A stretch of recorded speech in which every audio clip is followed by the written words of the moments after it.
ఆ రోజుల్లో చాలా తక్కువ మంది ఉండాం పెదవైలు మండలంలో. ఈరోజు ఇంతమంది చూస్తుంటే చాలా సంతోషంగా ఉంది. ఆ రోజుల్లో ఎక్కడైనా వెళ్ళాలంటే ఇద్దరు ముగ్గురు వెళ్ళాలి. చాలామంది వైసీపీ అవన్నీ ప్రతి పార్టీ వాళ్ళు కూడా చాలామంది మాకు వెటికరిస్తుండే. కానీ ఈరోజు ఇంతమంది చూస్తుంటే చాలా సంతోషంగా ఉంది. అలాగే ప్రతి ఒక్కరు కూడా మరి ఇంకో ఇంకో ఇంకో 100 మందితో అలాగా ఈరోజు 100 మందితో మీటింగ్ పెట్టాం.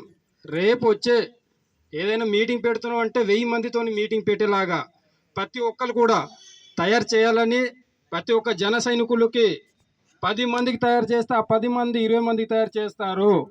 కాబట్టి ప్రతి ఒక్కరు కూడా జనసేన పార్టీని ముందుకు తీసుకుని వెళ్ళే అవసరం ఎంతకైనా ఉంది.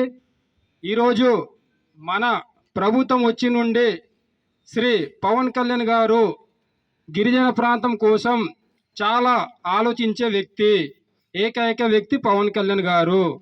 కాబట్టి ప్రతి ఒక్క పేదవాడికి ప్రజలకు అన్ని వాళ్ళకు ఎటువంటి అన్యాయం జరగకుండా చూసుకునే బాధ్యత మా జనసేన పార్టీ నాయకులకు ఉంది. ప్రతి ఒక్కరికి అడగాలి. ప్రతి ఒక్క సెక్రటరీ కానీ ప్రతి ఒక్క ఏదైనా కూడా అడిగే అవసరం ఉంది. వాళ్ళకి అందుతుందా లేదా, వాళ్ళకి పెన్షన్ వస్తుందా లేదా అనేది అడగాలి ఖచ్చితంగా. మరి అలాగే మనము సీనియరు జూనియరు కాదు, ప్రతి ఒక్కడు కూడా పని చేసే వ్యక్తికి ఖచ్చితంగా మనం సపోర్ట్ చేయాలి. చేయకపోతే మనం కూర్చుని ఉంటే మనం నాయకుడు అని